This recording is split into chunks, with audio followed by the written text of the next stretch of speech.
Rolex watch దొంగ దొరికేశాడు. ఇతడు మరెవరో కాదు, కానిస్టేబుల్ చరణ్ గా గుర్తించారు. ఇటీవలి కాలంలో నకిలీ ఐఏఎస్, ఐపీఎస్ గా చెప్పుకొని తిరుగుతూ భారీగా మోసాలు చేస్తున్న శశికాంత్ ని అరెస్ట్ చేశారు పోలీసులు. శశికాంత్ పై ఒక బాధితుడు ఫిర్యాదు చేయడంతో అతడి ఇంటికి వెళ్లి మరి అరెస్ట్ చేశారు ఫిలింనగర్ పోలీసులు. ఈ టైంలో అతడింట్లో సోదాలు చేశారు. ఆ సమయంలో కెమెరాకు చిక్కకుండా తెలివిగా వాచ్ కాజేశాడు కానిస్టేబుల్ చరణ్. ఈ విషయం బయటపడడంతో పోలీసులు శశికాంత్ కుటుంబ సభ్యులకు వాచ్ వాపస్ చేసి కాంప్రమైజ్ చేసుకున్నారు. అయితే ఈ దొంగ పోలీసు వ్యవహారంపై డిపార్ట్మెంట్ లో పెద్ద ఎత్తున చర్చకు దారితీసింది.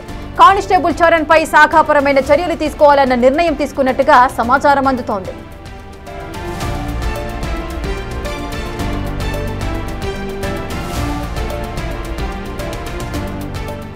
ఇక రోలెక్స్ వాచ్ దొంగ కానిస్టేబుల్ చరణ్ గా గుర్తించారు పోలీసులు. అతనిపై చర్యలు తీసుకోవాల్సిందిగా సూచనలు అయితే చేస్తున్నారు. పూర్తి డీటెయిల్స్ మా ప్రతినిధి సాగర్ అందిస్తారు. సాగర్,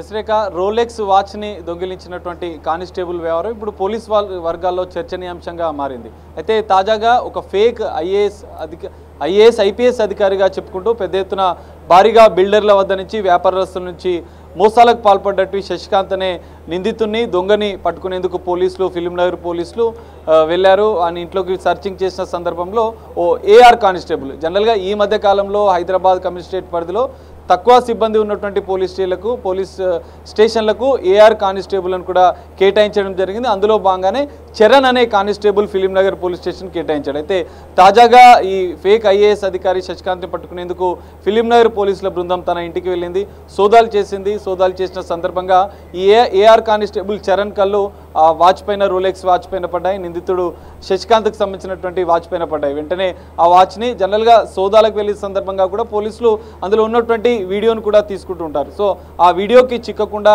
దాన్ని కాజేసినట్లుగా కూడా తెలుస్తుంది. అనంతరం ఆ కుటుంబ సభ్యులు ఫిర్యాదు చేయడంతో పోలీసులు దీనికి సంబంధించినటువంటి విచారణ జరిపించారు. ఫిలింనగర్ పోలీసులు విచారించిన అనంతరం కూడా చరణ్ అనే కానిస్టేబుల్ దీన్ని తీసుకున్నట్లు కూడా గుర్తించారు. వెంటనే ఈ విషయం పోలీసు వర్గాల్లో కూడా పెద్ద ఎత్తున వార్తల్లో కూడా నిలిచిన నేపథ్యంలో వెంటనే ఆ కుటుంబంతో వాచ్ రిటర్న్ చేసి కాంప్రమైజ్ చేసుకున్నట్లు కూడా తెలుస్తుంది. సో చరణ్ వ్యవహారం అనేది ఇప్పుడు పోలీసు వర్గాల్లో పూర్తిగా చర్చనీయాంశంగా మారిన పరిస్థితి. ఏఆర్ కానిస్టేబుల్గా ఉన్నటువంటి చరణ్ గత కొద్ది రోజుల క్రితమే ఫిలింనగర్కి కానిస్టేబుల్గా విధులు నిర్వహించేందుకు జాయిన్ అయినట్లుగా కూడా తెలుస్తుంది.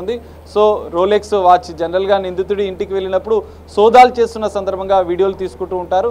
సో ఆ వీడియోకి చిక్కకుండా చాకచక్యంగా రోలెక్స్ వాచ్ని దొంగిలించాడు. రోలెక్స్ వాచ్ అంటే ఖరీదైన వాచ్ అని భావించినటువంటి కానిస్టేబుల్ చరణ్ దాన్ని దొంగిలించే ప్రయత్నం చేశాడు. వెంటనే పోలీసులు అప్రమత్తమై పోలీస్ శాఖకే కలంకం తెచ్చే విధంగా కూడా ఈ ఘటన జరిగిన నేపథ్యంలో వెంటనే బయటికి పొక్కకుండా ఉండేందుకు, ఈ విషయాన్ని బయటికి రానివ్వకుండా ఉండేందుకు ఆ కుటుంబంతో కాంప్రమైజ్ చేసుకున్నట్లు కూడా తెలుస్తుంది. సో ఈ మొత్తం వ్యవహారం పైన పోలీస్ శాఖ ఇంటర్నల్గా విచారణ జరిపింది.